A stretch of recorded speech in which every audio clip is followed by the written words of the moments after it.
Welcome to Thorpe Park. In this video I am going to share some noisy tips. Welcome to Thorpe Park. In this video I am going to share a bunch of hints and tips to make sure you maximise your next visit. And that starts with get here early.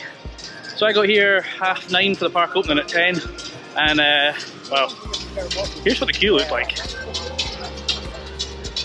So you want to get here really early because this park is busy. Busy. Right, so the next tip is tickets. Obviously, you want to buy them in advance because it's cheaper. Don't buy them on the day, that would be a stupid idea.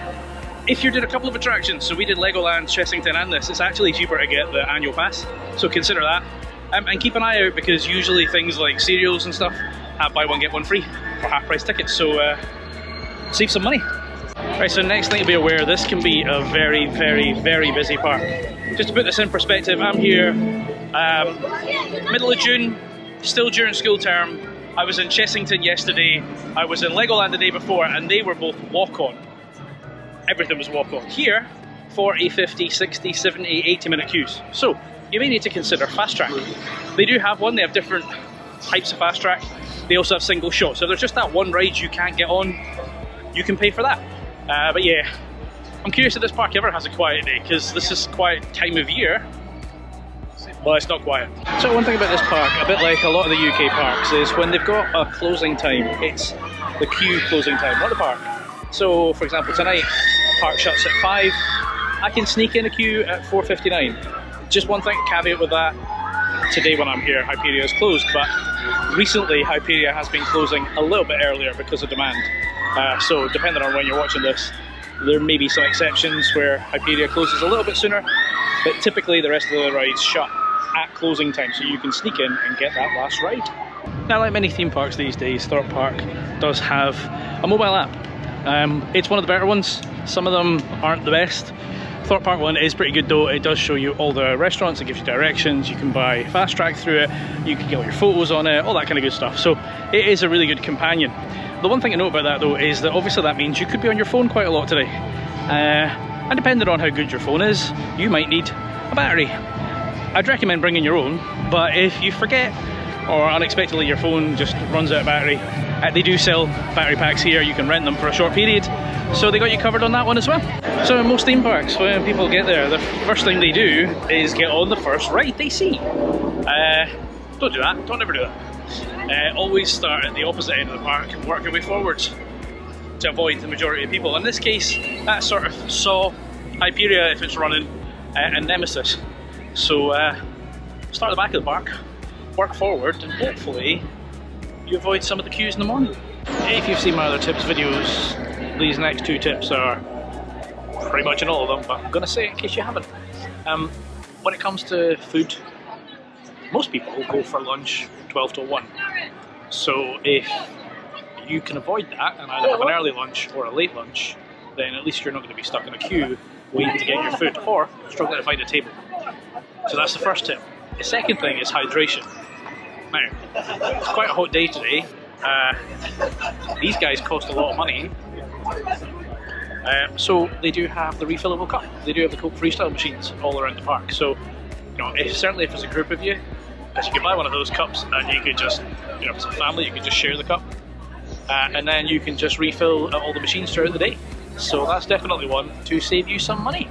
Okay, so one thing this park does quite well, because some of the other Merlin attractions are few and far between, is single rider. So this park has single rider on Hyperia, Saw, Walking Dead, Samurai, Vortex, and bizarrely Flying Fish. So if you're here on your own, or the rest of your party doesn't want to ride, you may be able to save some time.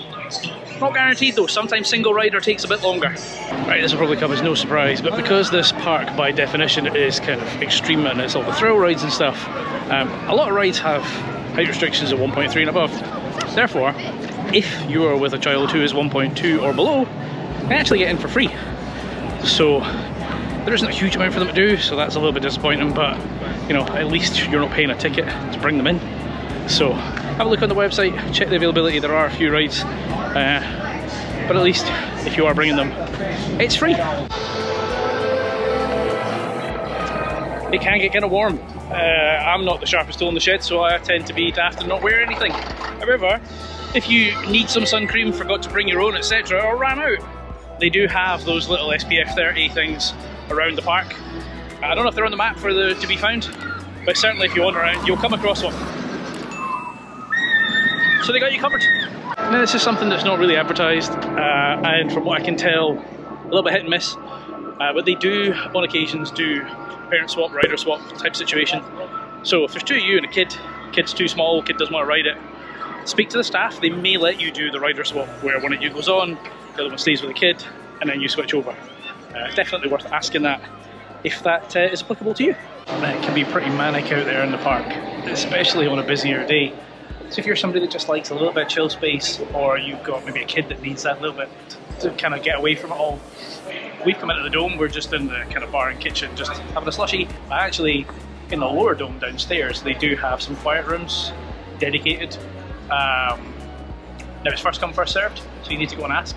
But if nobody else is using it, then they will happily let you in, and even if somebody is prepared to wait, then you will get a shot. So if you need that quiet space, and definitely in here it's a lot quieter than out there, then take advantage of it. So in terms of when you want to come, you obviously want to avoid weekends, because that's when everyone comes, and you want to avoid the school holidays, because, well, that's when everybody comes. I've done both of those things, and I've still got a busy day, because I always forget that in England it's quite common to do school trips towards the middle of your term. Like, our term's nearly finished. This is mid-June. So you might have school trips.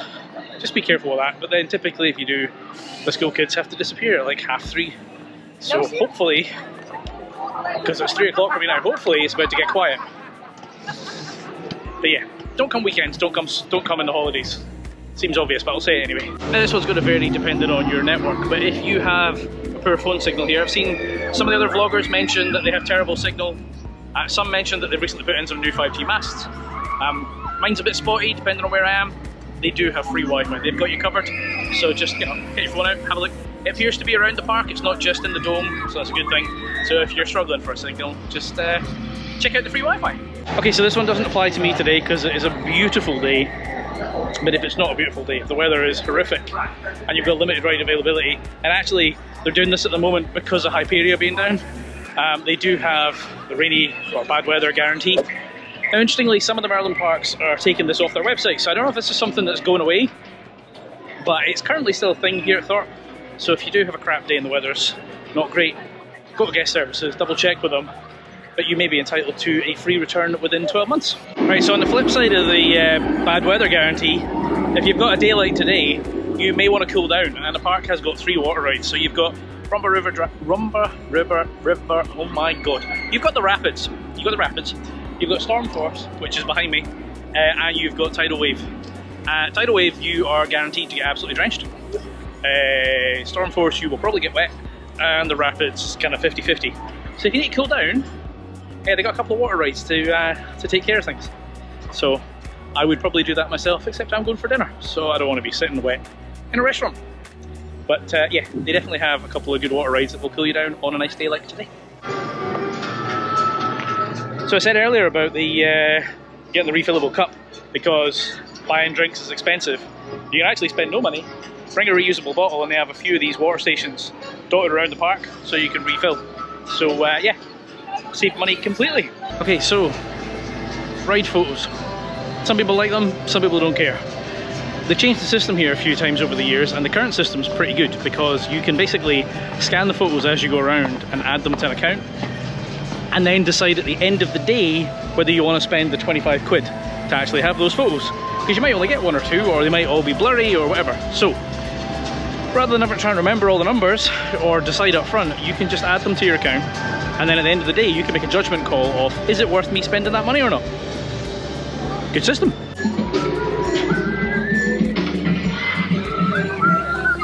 So if you have a big bag with you and you don't want to humph it around, they do have lockers. It looks like they're about £5, which isn't the cheapest, but you know, or if you buy one of those stupid big plushy things,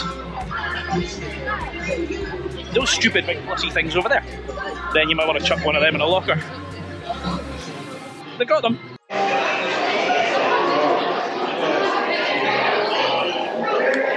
Little tip on the parking side of things. Obviously if you are an annual pass holder, or if you've booked your tickets online, you will already have parking, that's fine. If you've not, maybe go to those machines on the way in and buy a ticket, just to avoid getting stuck in a queue when you're trying to get out at the end of the day. Right guys, that has been all of my tips. Hopefully you found these useful. I know some of them might sound really obvious, but it's worth just repeating them just to be sure.